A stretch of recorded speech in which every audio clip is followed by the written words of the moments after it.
Hi, I'm Laura. And I'm Joe. And this is Crime Divers.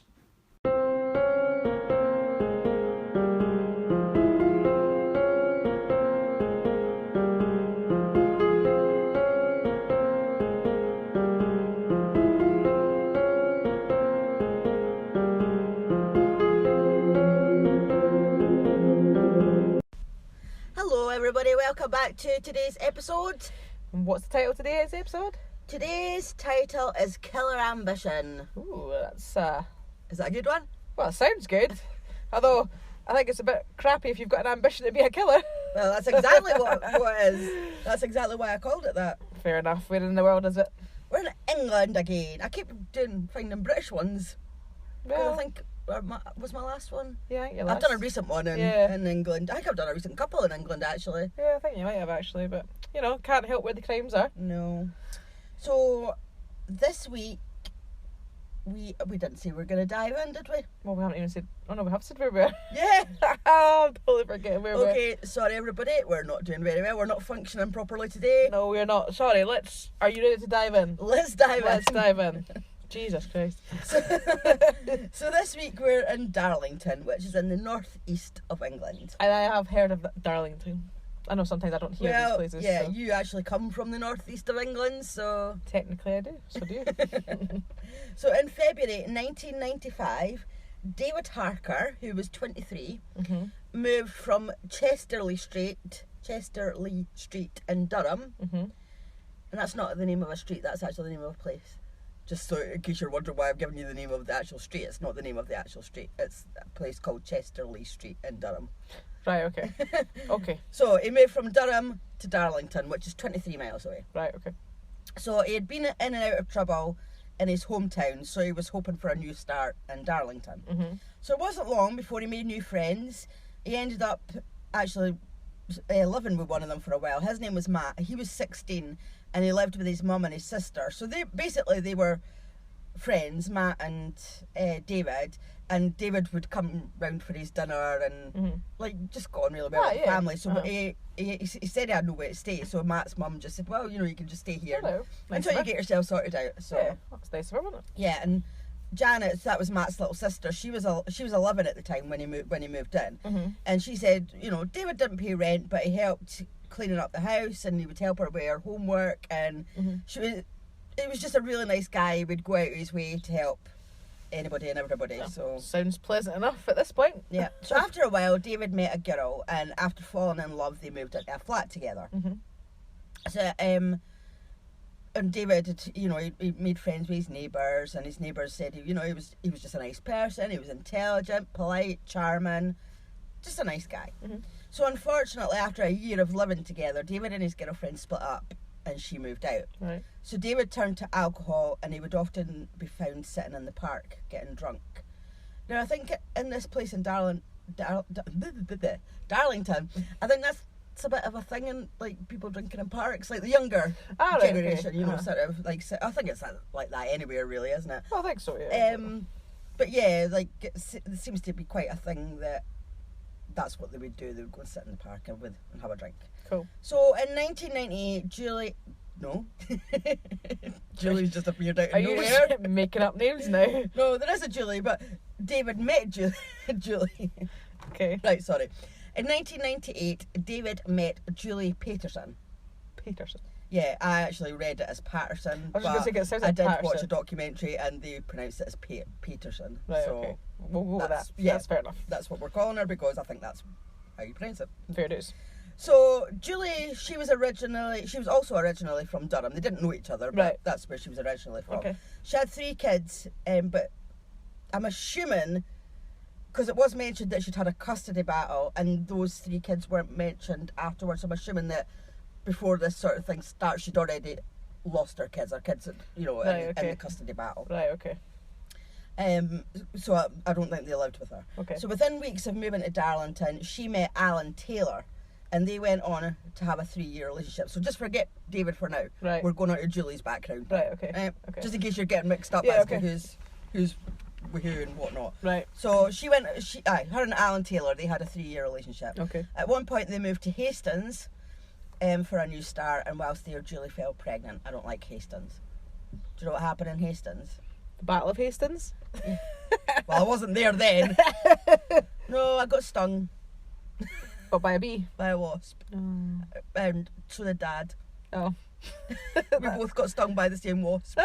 I didn't have enough of one of you. I had to have trees. No, it's because I was young. Uh-huh. Like, it must have been before you were around, I think. Or I don't know if you were there or not, but Right. this wasp was buzzing about me and it stung me, and Dad went to, like, bat it away. Yeah. And it stung. I think he got stung, like, on the wrist or something like that. So, yeah, I don't like Hastings. No, fair enough. They got stung. They've got horrible wasps. Horrible wasps there. I'm sorry if anyone from Hastings. Watch out for the wasps. Yeah, if you got Hastings, watch out for the wasps. So it's not known why, but they actually put the baby up for adoption. Oh, right, okay. She doesn't sound like a very stable person if she's lost Well, her kids no, already. she was withdrawn, depressed. Like, she would rely on alcohol and tablets and stuff. So, Right, okay. but the baby getting put up for adoption, I don't know if that was through choice or if it was social services Right, choice. okay. I don't know. I'm not going to presume. No. Just because. Yeah, we don't know. Yeah, we don't know. So they put the baby up for adoption, then they moved back to Darlington. The adoption of her child had left her Julie depressed and withdrawn. So throughout her relationship with Alan, she regularly disappeared for, like, days on end without any explanation. Right, okay. And when she turned up again, she'd be dirty, like her hair wouldn't be brushed, like, you know, she just, as if she'd just been sleeping rough or something, yeah. you know. Uh-huh. And she would come back, she would have a bath, have some food, go to sleep, and then she'd be back to normal the next day. Oh, right, okay. So, there were times when she would be sitting with Alan, just like watching TV or whatever, and then she would say, I'm just got to the toilet, and then she would just disappear. Oh. Sometimes for a day, sometimes for 3 days, and the most was a week. Oh, well, okay. Imagine that, you're just sitting there watching the TV and your partner's like, just got to the toilet, alright then, and then Doesn't come back for a week? doesn't come back for a week. Oh, my, that's... Yeah, but that's just the way that she was, Oh, and it was, yeah. I don't know where she went in these times. I think she was drinking, and I'm assuming. I shouldn't assume. I don't know. Yeah, we don't know what I she was don't doing, know but she was exactly. obviously, well, the fact that she was coming back dirty, hair brushed, I mean, she was obviously... Maybe going on a bender or something, Yeah. you know, like on a wee bit of a binge or something like that. Yeah. But on the 6th of April 1998, Alan and Julie were watching TV, and there was a storyline on one of the soaps. I Right. think it was like Coronation Street. I don't know because I don't watch the soaps. No, I don't watch them anymore either. But I think it was Coronation Street, and there was like somebody's kid joined a cult, and so I don't know whose it was. That's all I know. So basically, you know, the storyline. That's what the storyline was. So the parent had lost their child to a cult. Right, okay. So and Julie got upset and shouted, "Oh, she thinks she's the only one who's lost a bairn." Right. And to anybody that's not in the UK, a bairn is a child. Yeah, a child. And she stormed off. Mm-hmm. So she didn't come back, and Alan just assumed she was doing her usual disappearing act, and she'd come back soon enough. So to start off, it wasn't. Yeah, he wasn't bothered, he Yeah. wasn't phased, he just thought, okay, she's off. She'll be back in a few days or Yeah. whatever. But she didn't come back. And Alan started to get worried because she had various appointments that she had to keep each week. Right. So she would pick up her Valium. Mm-hmm. She would see her one of her kids. She would see her. I'm not quite sure what the situation with her children was, but she would see one of her daughters every week. Right, okay. And then there was another appointment that she was supposed to turn up to, something to do with social security payments, Right. repayments or something like that. I'm not sure, but she had appointments anyway. Yeah, that she had to keep And she always turned up at these appointments every week. So even if she disappeared, she would still turn she up would to still appointments. turn up to her appointments. Right. So because Alan was worried, he turned up to those appointments knowing that she should be there, and he was expecting to see her there, but she didn't turn up. So and he knew that she especially wouldn't miss the appointment to see her daughter. Right. Like that was just that wouldn't happen. That just wouldn't happen, Yeah. you know. Even though she obviously didn't have custody of her daughter, she obviously Still made an effort to go and see her, she yeah. still had that relationship. Uh-huh. So he was really worried by them. So, but although Alan couldn't find Julie, she was actually spotted by other people in pubs and parks in Darlington with David Harker. So Right, she okay. met David. Mm-hmm. So I do think they were kind of sort of seeing each other, Right. but obviously Alan didn't know this because she was still in a relationship with Yeah, Alan. and he just assumed that she just went off on Yeah, benders or I whatever. think she started seeing David Harker in a romantic Right. way. I'm not Not 100% entirely sure. Right, I know okay. that they did. Well, let's we'll Carry on. We'll understand a bit better Yeah. in a minute. So Alan ended up reporting Julie missing. on the 29th of April 1998. He told the police that she'd been missing for about 3 weeks before he made the report, and he explained that she often went off, so that's why he hadn't reported her missing sooner. Yeah, which is fair enough. So the police went to the newspapers on the Thursday of that week, because they started off doing inquiries, but by this point nobody had seen Julie, so they thought going to the media would be a good idea. Mm-hmm. So, and they hoped that like just putting her photo in the paper might jog somebody's memory about seeing her, and it did. Right. So there was a witness called in, and he said that he'd been working at night, so he just came in from work, and the newspaper had been delivered. Mm-hmm. So that was on the doormat. So he recognised Julie, and he immediately remembered a conversation that he'd had with David Harker about Julie. Oh, right, okay. Which I'll tell you about afterwards. We'll get to we'll get to that after. Uh-huh. So basically, the witness told the police to look down a place called Polam Lane. Polam Lane, I think it's called. Okay. So obviously just a lane at the back of houses. Right, okay, yeah. So this was like 3 a.m. because remember this guy had been working at night. Right, okay. So they did go out straight away to check it out. So it was still dark. But the lane was searched with dogs, and a dog gave an indication that something was in the undergrowth. Right. So on the ground there was a sack, uh-huh. and it was about 3 feet long and 2 feet wide. Police noticed straight away that there was like a really strong smell. Mm-hmm. So the occupant of the cottage that the lane was behind, one of the cottages, she came out to see what was going on. She must have got wakened up because of torchlights and the noise. Making a bit of a noise, yeah. So one of the officers asked her if she knew anything about the sack, and I found it strange because she said, "Don't worry, that's been there for a couple of weeks and it's a dead dog."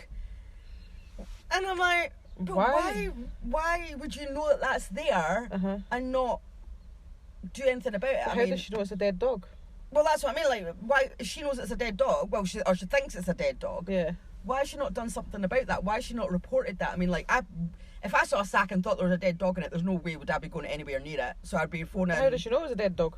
Well, no, I'm just saying, like, she obviously just thought it was a dead dog. Right, okay. So, but what I'm saying is, like, if she thought that was a dead dog, why didn't she report that? Well, she could have phoned like the RSPCA or whatever. The RSPCA, the police, the council. I don't know who would deal with that. It, but yeah, somebody to come and remove it. That's what I found was weird. Because obviously she didn't know it was a dead dog.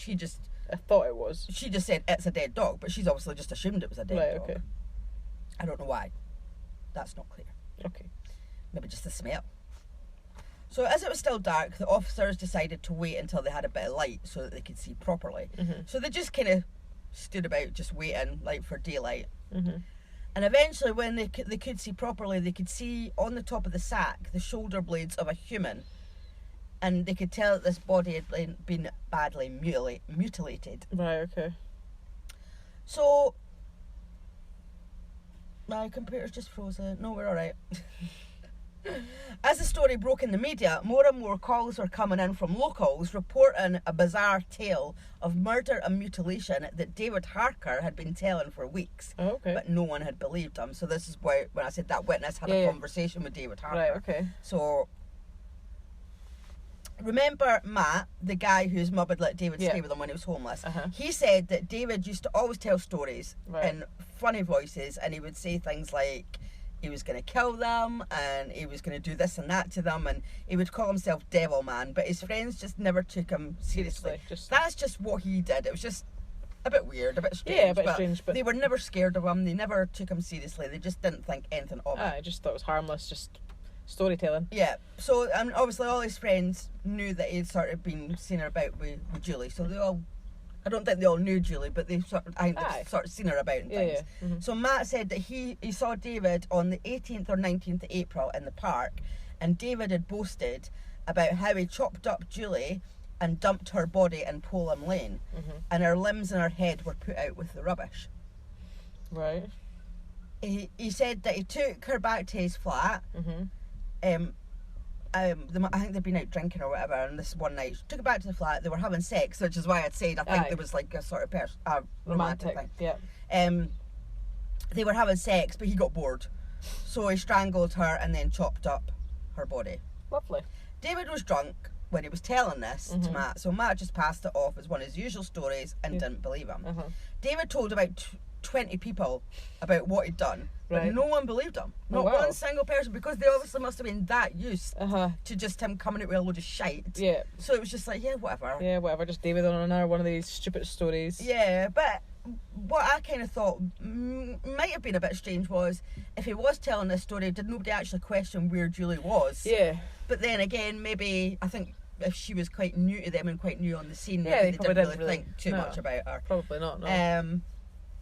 But he was even saying to his friends and acquaintances, he was even saying, I'll tell you where I've left the body, and you can come back to the flat and I'll show you the evidence. But again, everybody just Crazy. thought he was telling stories as normal. So it wasn't until this guy seen it in the paper they thought, oh, actually. Yeah, he saw the picture of Julie, and then he's kind of thought, he's linked that to hearing this from David, and he's reported it. Yeah. So, and I'm assuming, because I said like more and more calls have been coming in, so I'm assuming maybe some more of those friends would have popped in at some as point well, yeah. yeah. So the police wasted no time in tracking David down, and he was brought in for questioning. So the first 2 interviews that police had with David, he was more than happy and willing to talk to them about his version of events. Right. He said yes, he had met a girl. He denied that her name was Julie though, and gave her the name Roxanne. Oh, okay. I have no idea why. Can't answer that. Right, okay. I can't tell you why. So he seemed okay until the end of the second interview, and he then became agitated and said that he heard voices in his head, and these voices were telling him what to do. All right, okay. So, sorry, I just need to move. So whilst the interviews continued, a team of police officers and forensic scientists investigated his flat. So as soon as they opened the door, they saw a trail of blood leading from a cupboard underneath the stairs. That was consistent with a body being dragged from the cupboard Right. out and along the passageway to the room at the end of the passageway, which was like a cellar type room. Okay. They found items of clothing which looked like what Julie had been wearing when she was last seen. Yeah. In most of the rooms, they found either property belonging to Julie or evidence that Julie had been there. Right, okay. They went into the kitchen, and on a shelf in the kitchen were a pair of trainers that turned out to be Julie's. I don't know. Shelf in the kitchen? It was just random. I don't know. I don't know why Right, they would okay. be there, but they were. Yeah. When they went into David's bedroom, there was heavy blood staining in the corner of the room. A part of Julie's body had been there, and blood had soaked through the carpet and into the floorboards below. That's how much blood there was. Okay. And there was writing on the walls. So Okay. there's a bit of writing that said, I have lost the will to live, nothing more for me to give. And another one said, born again with snake's eyes, becoming ... And then it says God size. And becoming, that was also written on a knife that police later found in the garage of the house, where they also found a blood-stained blanket in a plastic sack. Right. Damn. So the police charged David Harker with Julie's murder, and obviously he was summoned to court.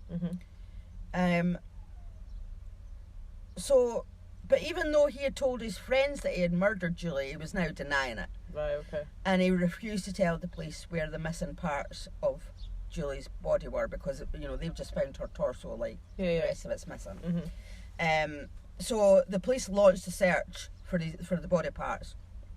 So the only leads that they had were what David had told to his friends, but obviously they didn't know if that was all truth what he'd been telling. Yeah, because he was so used to telling all these stories. Yeah.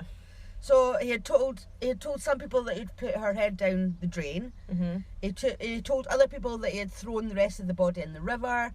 He had told people that he had disposed of the arms and legs by putting them out for the bin men to pick up. But the police they had to start somewhere. So they were asking in the media for people to check their bins and check their gardens and their outhouses for any signs of these missing parts. Oh my God. And while I was researching that, I was just thinking, I can't imagine if you came across that. Yeah, I mean, can you imagine, like, if you've seen in the media, the police are saying, can you go and check your bins? And I would be scared, because I would be terrified of what I might find. Oh yeah, definitely. That must have been horrendous. Oh, totally. So ponds and rivers were searched, cameras were put down drains, and they were looking down all the sewage systems. When they hadn't found Julie's remains in town, they decided to search the rubbish tip.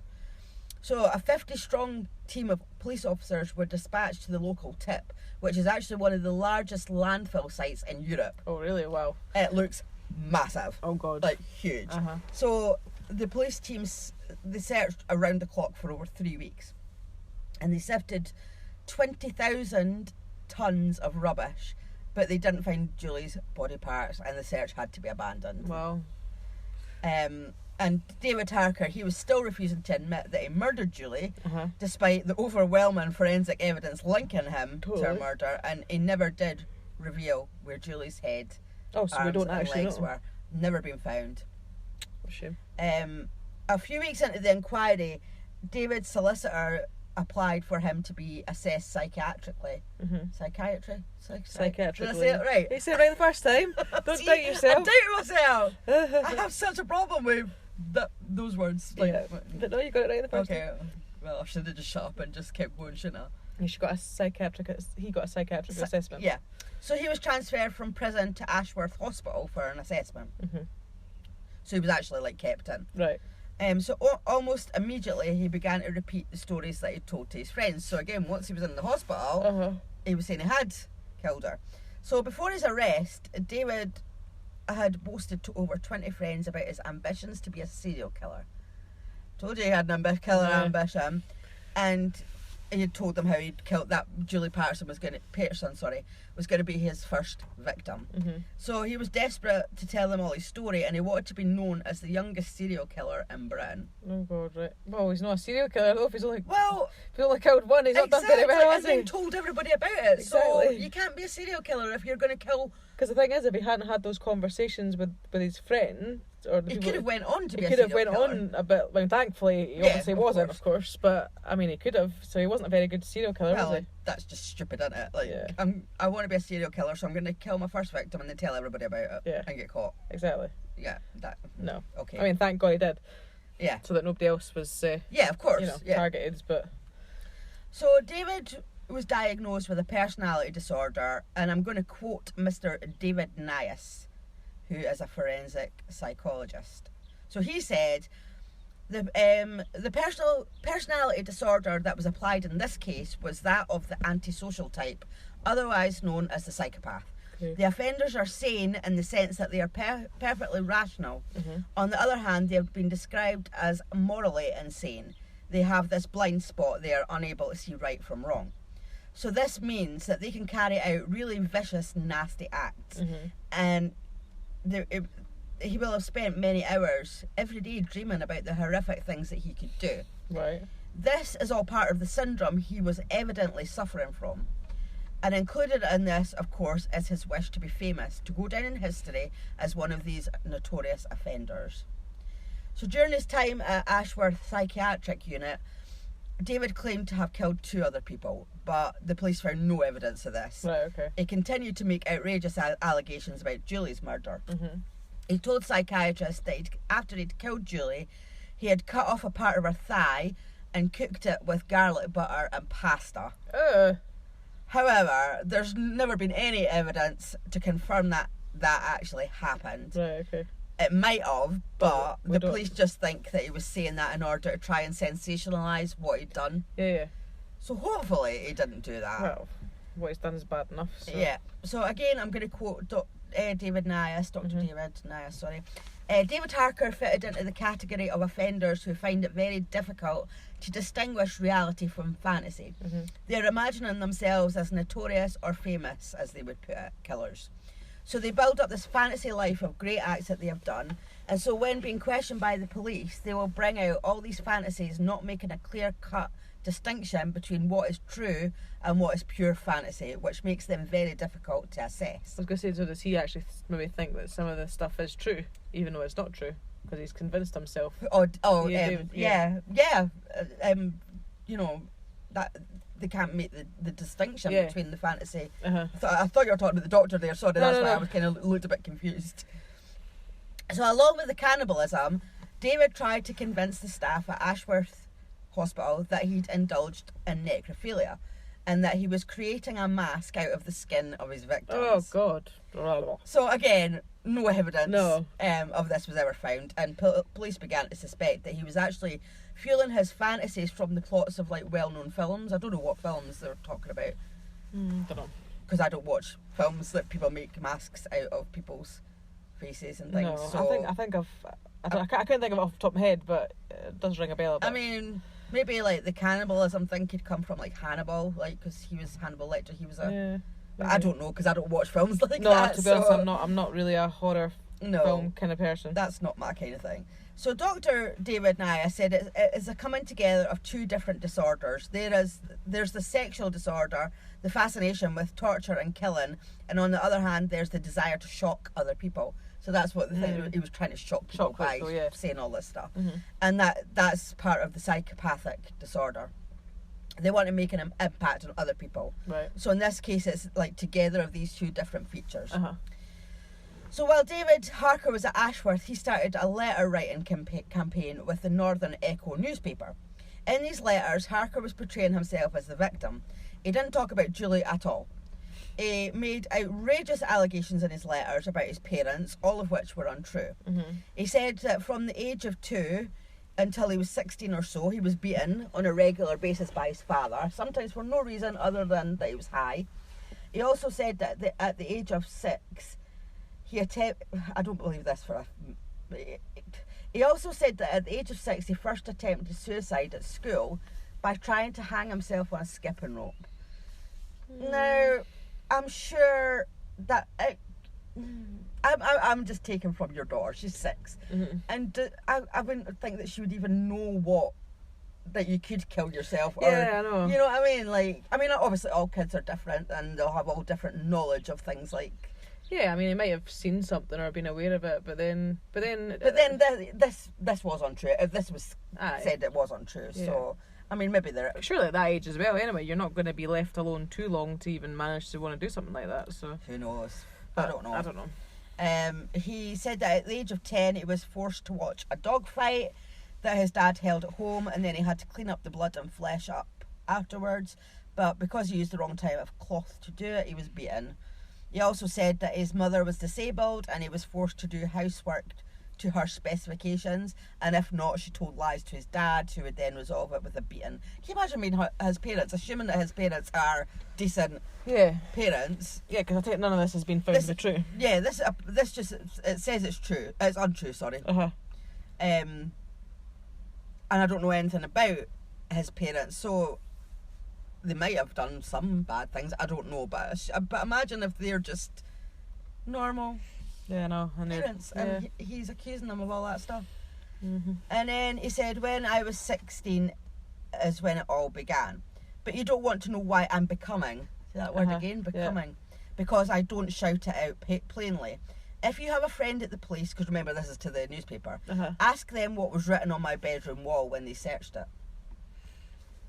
In his final letter, he said, I am not evil, but I am a monster. The detectives that questioned me were too stupid to realise what I was. Right, okay.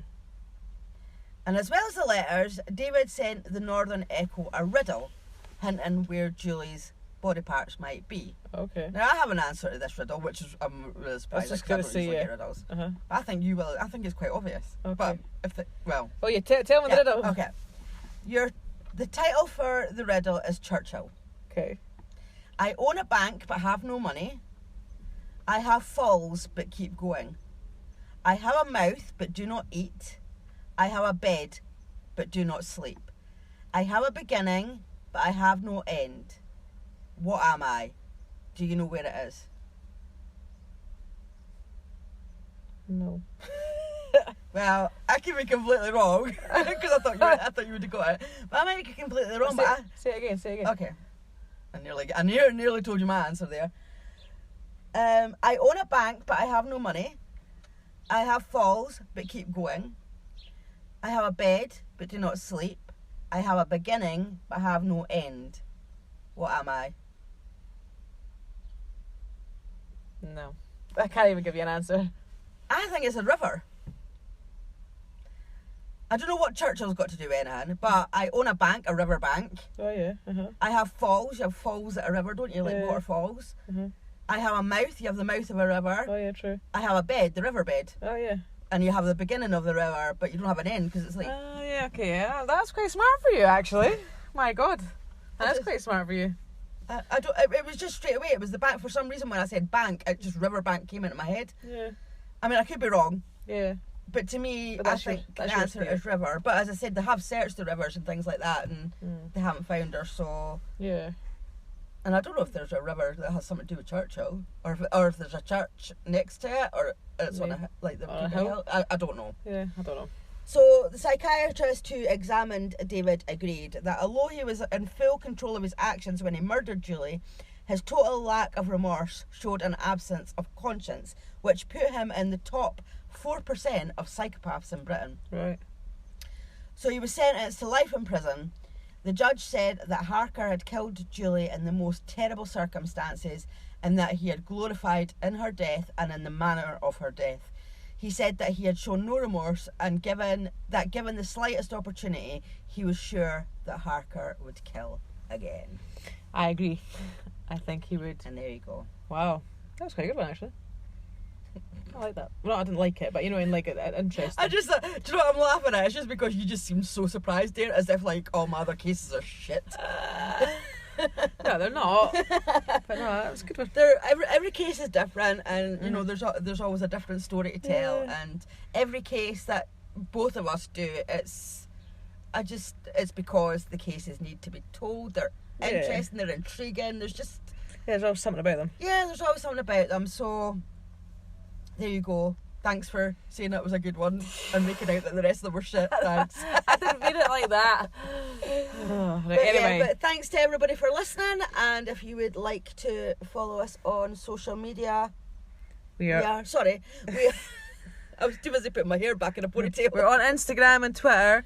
Which is crime_divers_pod. You're stealing my lines. You Fine, stole mine. You can do it then. So we also have a email. crime_divers_pod@outlook.com. We have a YouTube channel, Crime Divers Podcast. TikTok, Crime Divers Podcast. and we are You on missed one. the Facebook group. Crime Divers Podcast. We should do that different and just say we're on Facebook, TikTok and YouTube at Crime Divers. Yeah. That would probably be better, That would be wouldn't it? easier, wouldn't it? And then patreon.com/Crime Divers. And if you sign up before the end of June, you will get August for free. Because August is... The best month of the year. Exactly. And you'll find out why. If you don't already know why. Yeah, everybody will know why. Because it's our birthdays. Yay. And the pod's birthday. And the pod's birthday, yes. And also, if you do, for some reason, I keep saying that, wanting to listen to us, please don't forget to subscribe, rate, and review. Bye. Bye.